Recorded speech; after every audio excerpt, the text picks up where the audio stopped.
first power. Does that look right? Not really, does it?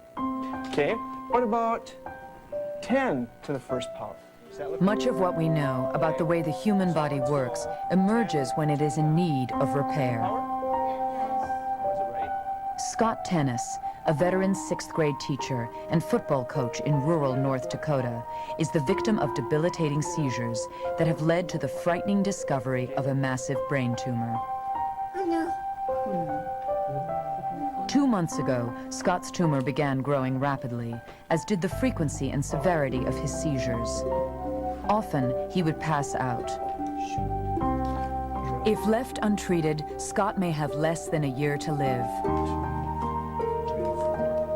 I had 3 seizures in 3 weeks, and all of a sudden it was like, whoa, we need to do something. Scott and his wife Lisa traveled to the renowned Mayo Clinic in Rochester, Minnesota, where high-risk brain surgery has been recommended. The brain is a greedy organ. While Scott's brain makes up just 2% of his body weight, it consumes 20% of the oxygen his body uses. Floating within his skull, its 2 hemispheres contain 100 billion cells, and the eager connections between these cells bring consciousness. But if these connections are interrupted by disease or tumor, the brain misfires, and electrical storms can create havoc within. Mr. Tennis? Yes. My job here today is to put these markers on. Okay. Okay, and they create a reference mark on the MR images. Okay. Knowing the exact location of the tumor is vital. One wrong move in any direction could leave Scott paralyzed, remove crucial brain cells, or worse. Okay. Last 2. And we're all set. Okay. Thank you.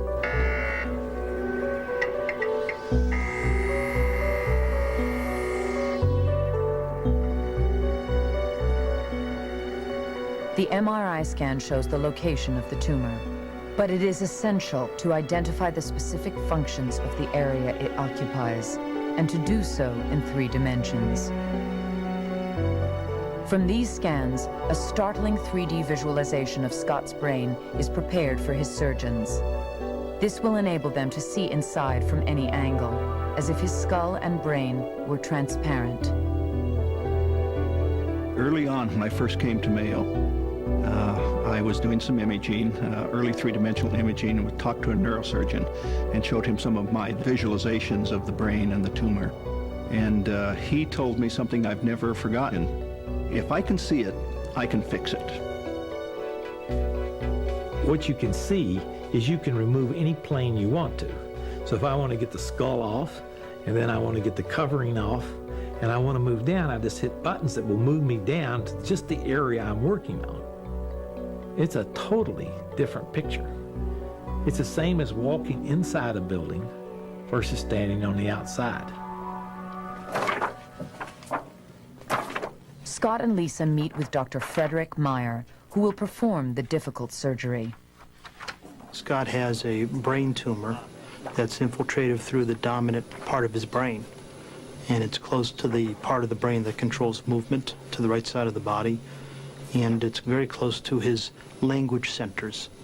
And it's sitting within an area that helps initiate and coordinates motor activity, movements. We can see it starting, this white area here, this is the left side of the brain. This is all tumor here, and here, and here, and here, Okay.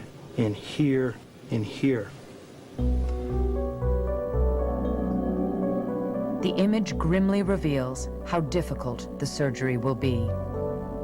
Scott's tumor is in a particularly dangerous location in the cerebrum, the brain's outermost layer, thought to be the thinking brain. The massive tumor lies between the crucial regions controlling speech and movement, and it is perilously intertwined with healthy brain tissue. To avert damage to these areas, the surgeons will need to be able to speak to Scott as they work, and that means Scott will have to stay awake through most of the operation. It is his best chance for a return to normal life. This is all very controversial. I think it's a very difficult decision. I mean, it's an awful decision that no one should have to make. How serious is it? If he doesn't have successful treatment of his tumor, whatever that treatment is or consists of, tumor is going to kill him. And he's a young man. So it's deadly serious. Those words just hit me like a ton of bricks. The things that ran through my mind were my kids, my family, and is this going to be our last Christmas together? Have a seat. It's been 10 days, and the big moment for Inez nears as she awaits the results of her pregnancy test. I just want to let you know that your pregnancy test was positive. So, which is wonderful. Okay. Congratulations. Thank you. All right. Okay. Okay. Well, give me a hug. Yes, I was surprised. Yeah. But, you know, I saw everybody, nobody looked sad or anything when I walked into the office. I said, must be good news. So that kind of gave it away a little bit. Everybody was like, you know, acting normal, too normal for me, you know.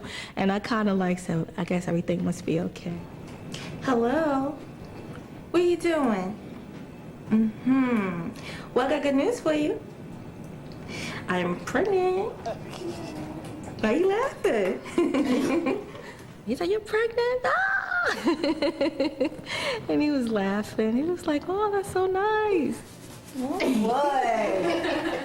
This is where the fun begins, because now we have something to track. It's real. It's a pregnancy. That's what everybody's been hoping for. Watching this embryo take form to a fetus, and the fetus, hopefully later to a baby, is really the fun part of this job.